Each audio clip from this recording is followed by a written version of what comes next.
Sonoporation. Sonoporation uses ultrasonic frequencies to deliver DNA into cells. Sonoporation has been used for non-viral gene delivery and has been used in a series of powerful into vitro and mammalian systems, which provides the basis and hope for the development of new gene therapy methods for clinical medicines. Magnetofection. Magnetofection has been widely used for viral and non-viral vectors, and also for the delivery of DNA, nucleic acids, and cRNA. It allows for local delivery with high transfection efficiency, faster incubation time, and biocompatibility. Oligonucleos- Oligonucleotides used as probes for detecting specific sequences that are complementary to the oligonucleotides. When a certain sequence needs to be detected, um, a complementary oligonucleotide is synthesized in the laboratory. The next po.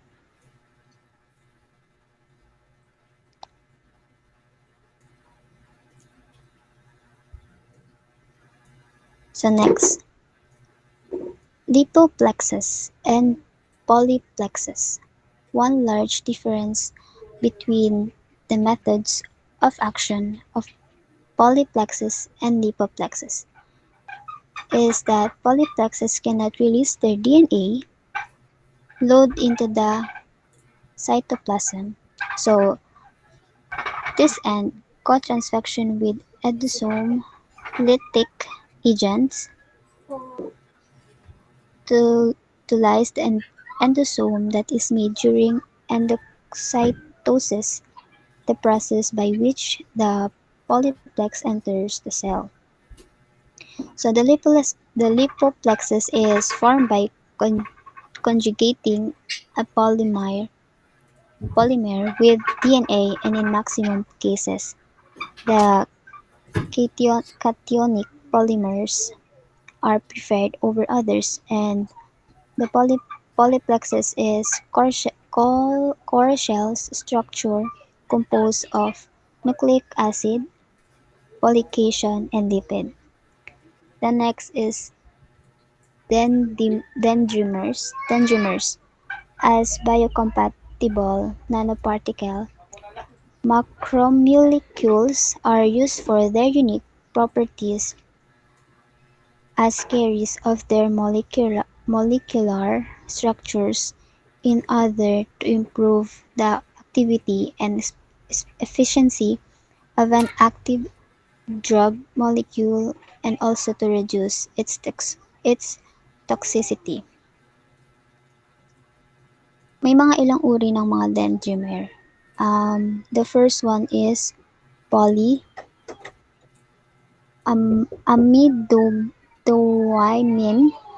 PMAM dendrimer, polypropamine PPI dendrimer, polyethercopolyester PEPE dendrimer, pegylated dendrimer, peptide dendrimer, etc.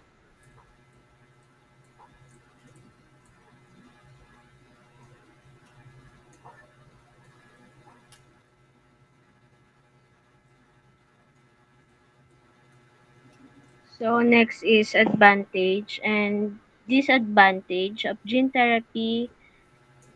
So yung advantage of gene therapy, ito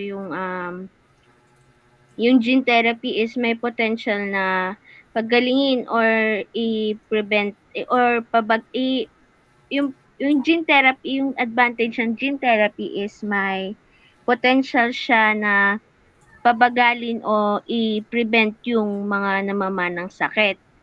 So, next is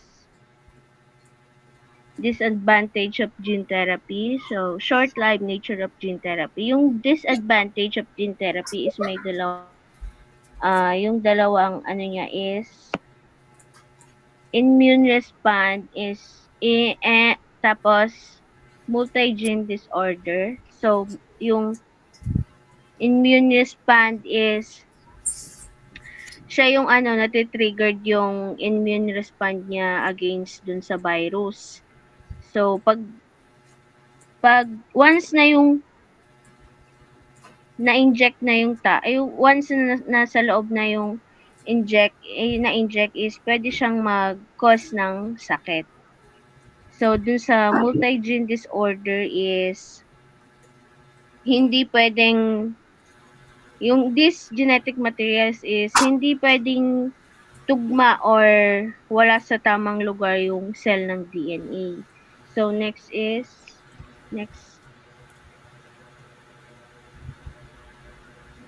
ethical issue. So,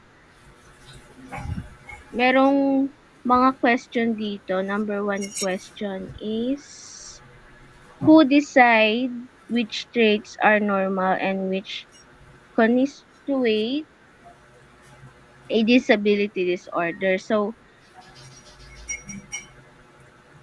biology. So, biologist is research will decide whether the traits are normal or the traits are normal. So, number two question is, will the high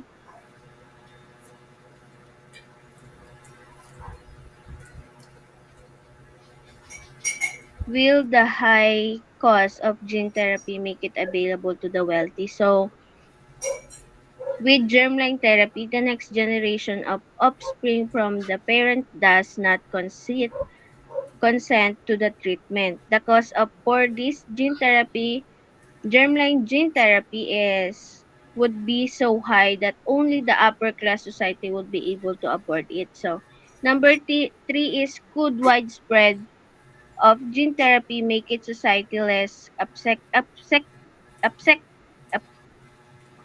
accepting of people who are different. So the widespread use germline therapy is may make society less accepting people who are different or who have particular disability genetic condition. So last is, should people be allowed to use gene therapy to enhance basic human traits as height, intelligence, or athletic ability. So, yes, true, only once we actually understand how all genes interact with each other. At the moment, we only have a very basic understanding what few genes to do. Until we know enough to build the full genetic sequences from scratch with no business playing around them outside of experimentation. Next is next. So, in case of Alzheimer.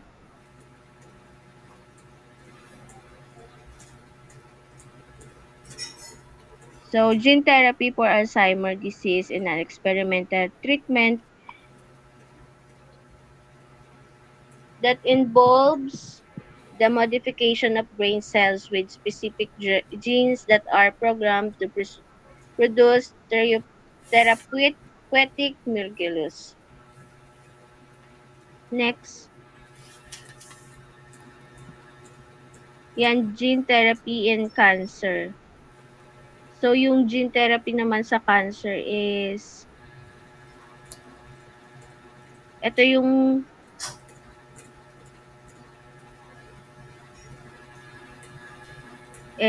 gene therapy is a new treatment modality that introduce new genes into cancerous cells or the surrounding tissue to cause cells death or slow growth of the cancer. This treatment technique is very flexible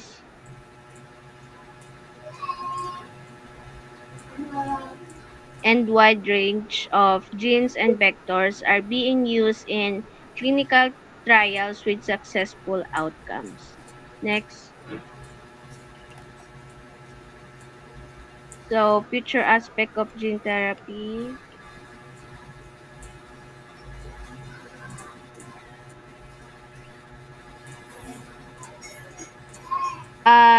Dito is yung gene therapy na ginagamit